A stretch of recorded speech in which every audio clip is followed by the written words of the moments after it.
ओम शांति। 26 फरवरी 2026 की मुरली। मीठे बच्चे, सुख देने वाले एक बाप को याद करो। इस थोड़े समय में योग बल जमा करो तो अंत में बहुत काम आएगा। प्रश्न। बेहद के वैरागी बच्चे, तुम्हें कौन सी स्मृति सदा रहनी चाहिए? उत्तर। यह हमारा छीछी चोला है, इसे छोड़ वापस घर जाना है, यह स्मृति सदा रहे। बाप और वर्षा याद रहे, दूसरा कुछ भी याद न आए। यह है बेहद का वैराग्य। कर्म करते याद में रहने का ऐसा पुरुषार्थ करना है जो पापों का बोझा सिर से उतर जाए। आत्मा तमो प्रधान से सतो प्रधान बन जाए। ओम शांति। बाप बच्चों को रोज बहुत सहज बातें समझाते हैं। यह है ईश्वरीय पाठशाला। बरोबर गीता में भी कहते हैं, भगवान उवाच, भगवान बाप सबका एक है। सब भगवान नहीं हो सकते। हाँ, सब बच्चे हो सकते हैं एक बाप के। यह जरूर बुद्धि में आना चाहिए कि बाप स्वर्ग नई दुनिया की स्थापना करने वाला है। उस बाप से हमको स्वर्ग का वर्षा जरूर मिला होगा। भारत में ही शिव जयंती गाई जाती है। परंतु शिव जयंती कैसे होती है, यह तो बाप ही आकर समझाते हैं। बाप आते हैं कल्प के संगम युग पर, बच्चों को फिर से पतित से पावन बनाने अर्थात वर्षा देने। इस समय सबको रावण का श्राप है, इसलिए सब दुखी हैं। अभी कलियुगी पुरानी दुनिया है। यह हमेशा याद रखो कि हम ब्रह्मा मुख वंशावली ब्राह्मण हैं। जो भी अपने को ब्रह्मा कुमार कुमारी समझते हैं, उनको जरूर यह समझना चाहिए कि कल्पकल्प दाढ़े से ब्रह्मा द्वारा वर्षा लेते हैं। इतने ढेर बच्चे और कोई को हो नहीं सकते। वह है सबका बाप। ब्रह्मा भी बच्चा है। सब बच्चों को वर्षा डाढ़े से मिलता है। उनका वर्षा है सतयुग की राजधानी। यह बेहद का बाप जब स्वर्ग का रचिता है तो जरूर हमको स्वर्ग की राजाई होनी चाहिए, परंतु यह भूल गए हैं। हमको स्वर्ग की बादशाही थी, परंतु निराकार बाप कैसे देंगे? जरूर ब्रह्मा द्वारा देंगे। भारत में इनका राज्य था। अभी कल्प का संगम है। संगम पर ब्रह्मा है तब तो बीके कहलाते हैं। अंधश्रद्धा की कोई बात हो नहीं सकती। एडाप्शन है। हम ब्रह्मा कुमार कुमारियां हैं। ब्रह्मा शिव बाबा का बच्चा है। हमको शिव बाबा से फिर से स्वर्ग की बादशाही मिल रही है। पहले भी मिली थी, जिसको 5000 वर्ष हुए। हम देवी देवता धर्म के थे। पिछाड़ी तक वृद्धि होती रहती है। जैसे क्राइस्ट आया, क्रिश्चियन धर्म अभी तक है। वृद्धि होती रहती है। वे जानते हैं कि क्राइस्ट द्वारा हम क्रिश्चियन बने। आज से 2000 वर्ष पहले क्राइस्ट आया था। अब वृद्धि हो रही है। पहले फले सतो प्रधान फिर रजो तमो में आना है। तुम सतयुग में सतो प्रधान थे, फिर रजो तमो में आए हो। तमो प्रधान सृष्टि से फिर सतो प्रधान जरूर होती है। नई दुनिया में आदि सनातन देवी देवता धर्म था। मुख्य धर्म हैं 4। तुम्हारा धर्म आधा कल्प चलता है। यहां भी तुम उस धर्म के हो, लेकिन विकारी होने के कारण तुम अपने को देवी देवता नहीं कहलाते हो। तुम थे आदि सनातन देवी देवता धर्म के, परंतु वाम मार्ग में जाने के कारण तुम पतित बने हो, इसलिए अपने को हिंदू कह देते हैं। अब तुम ब्राह्मण बने हो। ऊंचे ते ऊंचा है शिव बाबा। फिर हो तुम ब्राह्मण। तुम ब्राह्मणों का ऊंचे ते ऊंचा वर्ण है। ब्रह्मा के बच्चे बने हो, परंतु वर्षा ब्रह्मा से नहीं मिलता है। शिव बाबा ब्रह्मा द्वारा स्वर्ग की स्थापना कर रहे हैं। तुम्हारी आत्मा अब बाप को जान गई है। बाप कहते हैं कि मेरे द्वारा मेरे को जानने से सारे सृष्टि चक्र के आदि मध्य अंत की नॉलेज समझ लेंगे। वह ज्ञान मेरे को ही है। मैं ज्ञान का सागर, आनंद का सागर, पवित्रता का सागर हूँ। 21 जन्म तुम पवित्र बनते हो, फिर विषय सागर में पड़ जाते हो। अभी ज्ञान का सागर बाप तुमको पतित से पावन बनाते हैं। कोई गंगा का पानी पावन नहीं बना सकता। स्नान करने जाते हैं, परंतु वह पानी कोई पतित पावन नहीं है। यह नदियां तो सतयुग में भी हैं, तो कलयुग में भी हैं। पानी का फर्क नहीं रहता। कहते भी हैं सर्व का सद्गति दाता एक राम, वही ज्ञान का सागर पतित पावन है। बाबा आकर ज्ञान समझाते हैं, जिससे तुम स्वर्ग के मालिक बनते हो। सतयुग त्रेता में भक्ति शास्त्र आदि कुछ होते नहीं हैं। तुम बाप से वर्षा लेते हो सदा सुख का। ऐसे नहीं, वहां तुमको गंगा स्नान करना है, व कोई यात्रा करनी है। तुम्हारी यह है रूहानी यात्रा, जो कोई मनुष्य सिखला नहीं सकते। बाप है सब आत्माओं का बाप, जिस्मानी बाप तो अनेक हैं। रूहानी बाप एक है। यह पक्का पक्का याद कर लो। बाबा भी पूछते हैं तुमको कितने बाप हैं, तो मूझ जाते हैं कि यह क्या पूछते हैं। बाप तो सबका एक होता है। 2-3 बाप कैसे होंगे। बाप समझाते हैं, उस परमात्मा बाप को याद करते हो दुख में। दुख में हमेशा कहते हो, हे परमपिता परमात्मा हमको दुख से छुड़ाओ। तो 2 बाप हुए ना। एक जिस्मानी बाप, दूसरा रूहानी बाप। जिसकी महिमा गाते हैं, तुम मात पिता हम बालक तेरे, तुम्हारी कृपा से सुख घनेरे। लौकिक माँ बाप से सुख घनेरे नहीं मिलते हैं। जब दुख होता है तो उस बाप का सिमरण करते हैं। यह बाप ही ऐसा प्रश्न पूछते हैं, दूसरा तो कोई पूछ न सके। भक्ति मार्ग में तुम गाते हो, बाबा आप आएंगे तो हम आपके सिवाय और कोई की नहीं सुनेंगे। और तो सब दुख देते हैं, आप ही सुख देने वाले हो।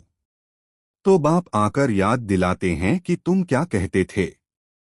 तुम जानते हो, तुम ही ब्रह्मा कुमार कुमारी कहलाते हो। मनुष्य की ऐसी पत्थर बुद्धि है, जो यह भी नहीं समझते कि बीके क्या हैं। मम्मा बाबा कौन हैं। यह कोई साधु संत नहीं है। साधु सन्यासी को गुरु कहेंगे, मात पिता नहीं कहेंगे। यह बाप तो आकर दैवी धर्म का राज्य स्थापन करते हैं। जहां यह लक्ष्मी नारायण राजा रानी राज्य करते थे। पहले पवित्र थे, फिर अपवित्र बनते हैं। जो पूज्य थे, वे फिर 84 जन्म लेते हैं। पहले बेहद के बाप का 21 जन्म सुख का वर्षा मिलता है। कुमारी वह जो 21 कुल का उद्धार करे। यह तुम्हारा गायन है। तुम कुमारियां हो, गृहस्थी नहीं हो। भल बड़े हैं, लेकिन मर्जीवा बन, सब बाप के बच्चे बच्चियां बने हो। प्रजापिता ब्रह्मा के ढेर बच्चे हैं और वृद्धि को पाते रहेंगे। फिर यह सब देवता बनेंगे। यह शिव बाबा का यज्ञ है। इसको कहा जाता है राजस्व यज्ञ, स्वराज्य पाने का यज्ञ। आत्माओं को बाप से स्वर्ग के राज्य का वर्षा मिलता है। इस राजस्व अश्वमेध ज्ञान यज्ञ में क्या करना है। शरीर सहित जो कुछ है वह बलिहार करना है अथवा स्वाहा करना है। इस यज्ञ से तो तुम फिर राज्य पाएंगे। बाप याद दिलाते हैं कि भक्ति मार्ग में तुम गाते थे कि हे बाबा आप जब आएंगे तो हम बलिहार जाएंगे, वारी जाएंगे। अब तुम अपने को सब को कुमारियां तो समझते हो। भल रहो अपने गृहस्थ व्यवहार में, परंतु पावन रहना होगा, कमल पुष्प समान। अपने को आत्मा समझो। हम बाबा के बच्चे हैं। तुम आत्माएं हो आशिक। बाप कहते हैं मैं हूं एक माशूक। तुम मुझ माशूक को पुकारते रहते हो। तुम आधाकल्प के आशिक हो, जिसको परमपिता परमात्मा कहा जाता है, वह निराकार है। आत्मा भी निराकार है, जो इस शरीर द्वारा पाठ बजाती है। भक्ति मार्ग में भी तुमको पाठ बजाना है। भक्ति है ही रात, अंधियारे में मनुष्य ठोकरे खाते हैं। द्वापर से लेकर तुमने ठोकरें खाई हैं। इस समय महादुखी हो गए हो। अब पुरानी दुनिया का अंत है। यह पैसा आदि सब मिट्टी में मिल जाना है।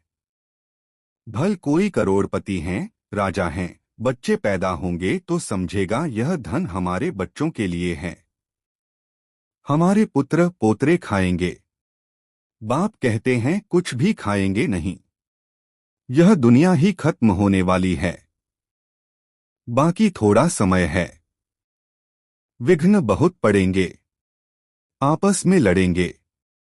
पिछाड़ी में ऐसे लड़ेंगे जो खून की नदियां बहेंगी। तुम्हारी तो कोई से लड़ाई नहीं है। तुम योग बल में रहते हो। तुम याद में रहेंगे तो कोई भी तुम्हारे सामने बुरे विचार से आएंगे तो उनको भयंकर साक्षात्कार हो जाएगा और झट भाग जाएंगे। तुम शिव बाबा को याद करेंगे और वे भाग जाएंगे।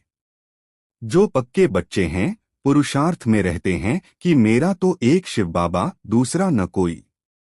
बाप समझाते हैं कि हथ काट दे। बच्चों को घर को भी संभालना है। परंतु तुम आत्माएं बाप को याद करो तो पापों का बोझा भी उतर जाएगा। सिर्फ मुझे याद करो तो तुम तमोप्रधान से सतोप्रधान बन जाएंगे, परंतु नंबरवार पुरुषार्थ अनुसार। फिर तुम सब यह शरीर छोड़ेंगे। बाबा सभी आत्माओं को मच्छरों सदृश ले जाएंगे। बाकी सारी दुनिया को सजाएं खानी हैं। भारत में बाकी थोड़े जाकर रहेंगे। उसके लिए यह महाभारत लड़ाई है। यहां तो बहुत वृद्धि होगी। प्रदर्शनी, प्रोजेक्टर आदि द्वारा कितने सुनते हैं। वह प्रजा बनती जाती है। राजा तो एक होता है, बाकी होती है प्रजा। वजीर भी प्रजा की लाइन में आ जाता है। ढेर प्रजा होती है। एक राजा की लाखों के अंदाज में प्रजा होती है। तो राजा रानी को मेहनत करनी पड़े ना। बाप कहते सब कुछ करते निरंतर मुझे याद करो। जैसे आशिक माशूक होते हैं, उन्हों का जिस्मानी लव रहता है। तुम बच्चे इस समय आशिक हो। तुम्हारा माशूक आया हुआ है। तुमको पढ़ा रहा है। पढ़ते पढ़ते तुम देवता बन जाएंगे।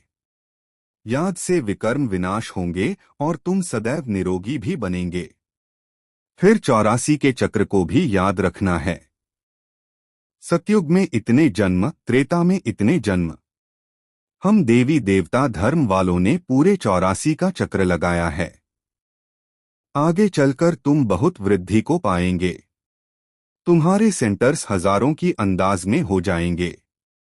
गली में समझाते रहेंगे कि सिर्फ बाप को और वर्षे को याद करो। अब चलो घर वापस। यह तो छीछी चोला है। यह है बेहद का वै। यह है बेहद का वैराग्य। सन्यासी तो सिर्फ हद का घर बार छोड़ देते हैं। वह है हठयोगी। वह राजयोग सिखला नहीं सकते। कहते हैं यह भक्ति भी अनादि है। बाप कहते हैं यह भक्ति तो द्वापर से शुरू होती है। 84 पौड़ियां उतरी, अब तुम तमोप्रधान बने हो। तुम सो देवी देवता थे। क्रिश्चियन कहेंगे हम सो क्रिश्चियन थे। तुम जानते हो हम सतयुग में थे। बाप ने देवी देवता धर्म स्थापन किया। यह जो लक्ष्मी नारायण थे वह अब ब्राह्मण बने हैं। सतयुग में एक राजा रानी थे, एक भाषा थी। यह भी बच्चों ने साक्षात्कार किया है। तुम हो सब आदि सनातन धर्म के। तुम ही 84 जन्म लेते हो। वह जो कहते आत्मा निर्लेप है व ईश्वर सर्वव्यापी है, यह रंग है। सब में आत्मा है, फिर कैसे कहते हो हमारे में परमात्मा है। फिर तो सब फादर्स हो गए। कितने तमोप्रधान बन गए हैं। आगे जो सुनते थे वह मान लेते थे। अब बाप आकर सत्य सुनाते हैं। तुमको ज्ञान का तीसरा नेत्र देते हैं, जिससे तुम सृष्टि के आदि मध्य अंत को जानते हो। अच्छा, मीठे मीठे सिकीलधे बच्चों प्रति माता पिता बाप दादा का याद प्यार और गुड मॉर्निंग। रूहानी बाप की रूहानी बच्चों को नमस्ते। धारणा के लिए मुख्य सार। 1। याद का ऐसा अभ्यास करना है जो बुरे विचार वाले सामने आते ही परिवर्तन हो जाएं। मेरा तो एक शिव बाबा, दूसरा न कोई। इस पुरुषार्थ में रहना है। 2। स्वराज्य पाने के लिए शरीर सहित जो कुछ भी है वह बलिहार जाना है। जब इस रुद्र यज्ञ में सब कुछ स्वाहा करेंगे तब राज्य पद मिलेगा। वरदान। सहन शक्ति की विशेषता द्वारा दूसरे के संस्कारों को परिवर्तन करने वाले दृढ़ संकल्पधारी भव।